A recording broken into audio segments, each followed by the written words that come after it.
അപ്പോൾ ഫാബി അത്രത്തോളം പ്രിപ്പയർ ചെയ്തു. അപ്പോൾ കൂടെ ഉണ്ടായിരുന്നവർക്കൊക്കെ ഒരു പ്രതീക്ഷ ഉണ്ടായിരുന്നു എന്തായാലും ഫസ്റ്റ് അറ്റംപ്റ്റിൽ തന്നെ കിട്ടുന്നുള്ളൂ. അപ്പോൾ അത്രത്തോളം പ്രിപ്പയർ ചെയ്തിട്ടുണ്ടെന്നുള്ളത് മനസ്സിലായി. ഈ പ്രിപ്പറേഷൻ എങ്ങനെയാണ്, ഏതൊക്കെ ടോപ്പിക്കാണ്, ഏതൊക്കെ സബ്ജക്റ്റാണ് കൂടുതലും ഇതിലേക്ക് വേണ്ടിയിട്ട് നോക്കിയിട്ടുള്ളത്? ആക്ച്വലി നമ്മൾ ശരിക്കും ഒരു സബ്ജക്ട് കൂടുതൽ നോക്കുക എന്നൊരു ഇതിലില്ല. You have to be the jack of all trades. അപ്പൊ എല്ലാത്തിനെ കുറിച്ചും കുറച്ചെങ്കിലും അറിയാന്നുള്ളതാണ് ഈ ഒരു എക്സാമിന്റെ ഏറ്റവും ഇമ്പോർട്ടന്റ് ആയിട്ടുള്ള ഒരു കാര്യം. അപ്പോ പക്ഷെ മാർക്സ് വൈസ് നമ്മൾ നോക്കുകയാണെങ്കിൽ ഓപ്ഷണൽ സബ്ജക്റ്റിന് 500 മാർക്സ് ആണ് ഉള്ളത്. അപ്പൊ ഓപ്ഷണൽ സബ്ജക്ട് കുറച്ച് കൂടുതൽ ഫോക്കസ് ചെയ്യേണ്ടി വരും.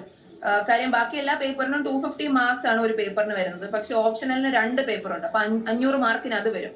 അപ്പൊ ഓപ്ഷണൽ കുറച്ച് എക്സ്ട്രാ എംഫസിസ് കൊടുക്കേണ്ടി വരും നമ്മള്. ഈ പ്രിപ്പറേഷൻ്റെ ഇടയിൽ എപ്പോഴെങ്കിലും മനസ്സ് മടുത്തിട്ടുണ്ടോ, ഇതൊന്നും വേണ്ട, ഇത് എന്തായാലും ശരിയാവില്ല, അങ്ങനെ എപ്പോഴെങ്കിലും തോന്നിയിട്ടുണ്ടോ? അതുകൊണ്ട് ഉറപ്പായിട്ടും ഉണ്ട്. ഇത് വേണ്ട എന്ന് തോന്നിയിട്ടല്ല, ഇത് എന്നെ കൊണ്ട് പറ്റുന്നില്ലല്ലോ എന്ന് തോന്നി ഒരുപാട് വിഷമിച്ചിട്ടുള്ള സമയങ്ങളുണ്ട്. ഞാൻ പറഞ്ഞ പോലെ ഞാൻ സ്ലീപ്പ് ഭയങ്കര കോംപ്രമൈസ് ചെയ്തിരുന്ന ഒരു സമയം ഉണ്ടായിരുന്നു. അപ്പോ അന്ന് എനിക്ക് കണ്ണിനൊക്കെ കുറച്ച് പ്രശ്നം ഉണ്ടായി. എനിക്ക് ടിയർ ഫിലിം ഇൻസ്റ്റബിലിറ്റി പോലെയുള്ള കുറച്ച് പ്രശ്നങ്ങൾ ഉണ്ടായി കണ്ടിന്യൂസ് ലാപ്ടോപ്പ് നോക്കിയിട്ട്. അപ്പൊ അത് കാരണം എനിക്ക് കണ്ണ് തുറന്നു വെക്കാനൊക്കെ കുറച്ച് നല്ല ബുദ്ധിമുട്ടുണ്ടായിരുന്നു. അപ്പൊ എന്റെ പ്രിപ്പറേഷൻ ഒക്കെ ആ സമയത്ത് ഭയങ്കരമായി താഴോട്ട് പോയി. അപ്പൊ എനിക്ക് അതിൻ്റെതായിട്ടുള്ള കുറച്ച് ആങ്സൈറ്റി പ്രശ്നങ്ങൾ ഉണ്ടായിരുന്നു. അപ്പൊ ഇതെന്നെ കൊണ്ട് ഇനി പറ്റില്ല എന്നുള്ള ഒരു അവസ്ഥയിൽ ഒരു 1.5 മാസം ഞാൻ കളഞ്ഞിരുന്നു. പിന്നീടാണ് ഞാൻ കുറെ പേരുടെ സപ്പോർട്ടോട് കൂടി, ഇല്ല നിനക്ക് ഇത് പറ്റും, നീ ഇത് ചെയ്താൽ മതി എന്നുള്ള സപ്പോർട്ട്, ഒരു നല്ലൊരു സപ്പോർട്ട് സിസ്റ്റം എനിക്ക് ഉണ്ടായിരുന്നു. അതുകൊണ്ട് തന്നെയാണ് ഞാൻ തിരിച്ചു വന്നത്. മറ്റുള്ള ആരുടെയെങ്കിലൊക്കെ കൂടുതൽ ഇൻസ്പിറേഷൻ കിട്ടിയിട്ടുണ്ടോ? അതായത് അവരെ പോലെ ആവണം, അല്ലെങ്കിൽ അവരുടെ പോലെ ആ രീതിയിലേക്ക് പോകണം എന്നൊക്കെ തോന്നുന്ന ഏതെങ്കിലും ആളുകളുണ്ടോ? ആക്ച്വലി ഒരുപാട് പേരുണ്ട്. അതില് ഇവിടെ കേരളത്തിൽ നിന്ന് തന്നെയുള്ള PB നൂഹ് സാറിനെ എനിക്ക് ഭയങ്കര ഇൻസ്പിറേഷൻ ആയിട്ടുള്ള ഒരാളാണ്. സാറിനെ എന്തെങ്കിലും ഒരിക്കൽ കാണണം എന്നൊരു ആഗ്രഹം ഉണ്ടായിരുന്നു. അത് ഇതുവരെ എനിക്ക് നടന്നിട്ടില്ല. PB നൂഹ് സാർ എനിക്ക് വലിയൊരു ഇൻസ്പിറേഷൻ ആണ്. പിന്നെ പുറത്ത് ഒരു മാം ഉണ്ട്, ദിവ്യ ദേവരാജൻ എന്നാണ്, IAS കാരിയാണ്. വാട്ട് ഷീ ഡിഡ്, അത് പുള്ളിക്കാരത്ത് ചെയ്ത ഒരു കാര്യം എന്നെ ഭയങ്കരമായിട്ട് ഇൻസ്പയർ ചെയ്തിരുന്നു. പുള്ളി ആന്ധ്രാപ്രദേശിലാണ് മാം വർക്ക് ചെയ്തുകൊണ്ടിരുന്നത്. അപ്പോ അവിടെ ഗോണ്ടി ട്രൈബ്സ് ഉണ്ട്. അവരുടെ ലാംഗ്വേജ് പഠിച്ച് അവരുടെ ഇടയിൽ സംസാരിച്ച് അവരുടെ പ്രശ്നങ്ങൾ മനസ്സിലാക്കാൻ മാം ഒരുപാട് ശ്രമിച്ചിട്ടുണ്ട്. അപ്പൊ അതിൽ നിന്ന് ഇൻസ്പിറേഷൻ കൊണ്ട് ഞാൻ കുറച്ച് ഇന്ത്യൻ സൈൻ ലാംഗ്വേജ് പഠിക്കാൻ ഞാൻ തുടങ്ങിയിരുന്നു. കുറച്ച് ഞാൻ ഐസറിലായിരുന്ന സമയത്തെ കുറച്ച് സൈൻ ലാംഗ്വേജ് പഠിക്കുന്നുണ്ടായിരുന്നു. അപ്പൊ ഇനിയും എനിക്ക് സമയമുള്ളപ്പോൾ അത് എനിക്ക് സൈൻ ലാംഗ്വേജ് പഠിക്കണം, ഡെഫ് ആൻഡ് മ്യൂട്ട് ആയിട്ടുള്ളവരുടെ കൂടെ അവരുടെ ലാംഗ്വേജിൽ തന്നെ കൺവേഴ്സ് ചെയ്യണം എന്ന് ഭയങ്കര ആഗ്രഹമുണ്ട് എനിക്ക്.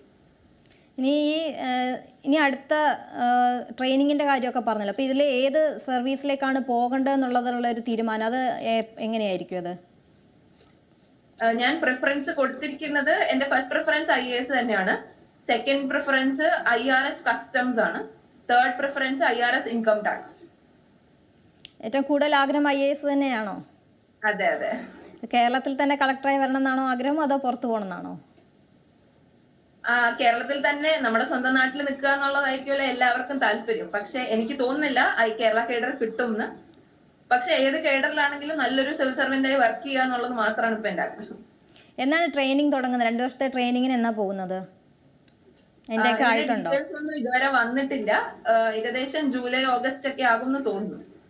ഇപ്പോൾ ഈ റിസൾട്ട് വന്നു കഴിഞ്ഞപ്പോൾ കുറച്ചൊരു സമാധാനമുണ്ട്, ഒരു ഇതിലേക്ക് എത്തി എന്നുള്ളൊരു തോന്നലുണ്ട്. ഇനി അടുത്ത ഒരു ട്രെയിനിങ് എന്നുള്ളൊരു വലിയ കടമ്പ കടക്കാനുണ്ട്, അതിൻ്റെ ഒരു ടെൻഷനിലുണ്ടോ? അതുണ്ട്, അത് ഉറപ്പായിട്ടും ഉണ്ട്. 2 വർഷം ഇവിടുന്ന് പോണം. അപ്പൊ വീട്ടിൽ അച്ഛനും അമ്മയും ഒറ്റയ്ക്കാണ്, അതിന്റെ ഒരു ടെൻഷൻ ഉണ്ട്. പിന്നെ 2 വർഷത്തെ ട്രെയിനിങ് എങ്ങനെയാണെന്ന് അറിയാത്തതിന്റെ ഒരു പുതുമയുണ്ട്. അപ്പൊ അങ്ങനെ കുറച്ച് പ്രശ്നങ്ങളുണ്ട്. പക്ഷെ എന്നാലും ഇതുവരെ എത്തിയപ്പോ ഇനിയും ചെയ്യാൻ പറ്റും എന്നുള്ളൊരു വിശ്വാസമുണ്ട്. ഇപ്പോൾ ഈ സിവിൽ സർവീസിൻ്റെ ഈ റാങ്ക് ലിസ്റ്റൊക്കെ വന്നപ്പോൾ കൂടുതൽ മലയാളികൾ ഇതിലേക്ക് എത്തുന്നു എന്നൊക്കെ പറയുമ്പോൾ ഭയങ്കര സന്തോഷം, അഭിമാനമൊക്കെ നമുക്ക് തോന്നുകയാണ്. അപ്പോൾ ഈ നമ്മുടെ കുട്ടികളോട് എങ്ങനെയാണ് പറയാനുള്ളത്? എങ്ങനെയാണ് ഇതിലേക്ക് പ്രിപ്പറേഷൻ ചെയ്യാൻ പറ്റുക? ഇപ്പോൾ ഫസ്റ്റ് അറ്റംപ്റ്റിലേക്ക് കിട്ടാന്ന് പറഞ്ഞാൽ ഭയങ്കര ഭാഗ്യമുള്ള കാര്യം തന്നെയാണ്. ഇപ്പോൾ ഒരുപാട് കാലങ്ങളായിട്ട് പ്രിപ്പയർ ചെയ്യുന്ന ഒരുപാട് ആളുകളുണ്ട്. അവരോടൊക്കെ ഒരു ടിപ്സ് എന്ന രീതിയിൽ എന്താ പറയാനുള്ളത്? ടിപ്സ് എന്നുള്ള രീതിയിൽ ആകെ പറയാനുള്ളത്, നമുക്ക് ചെയ്യാൻ പറ്റുന്നതിന്റെ മാക്സിമം ചെയ്യുക എന്നുള്ളത് മാത്രമേ ഉള്ളൂ. ഇതിന് ഒരു രീതിയിൽ പഠിച്ചാൽ അല്ലെങ്കിൽ ഒരു പത്രം വായിച്ചാലേ കിട്ടൂ എന്നുള്ള ഒന്നുമില്ല.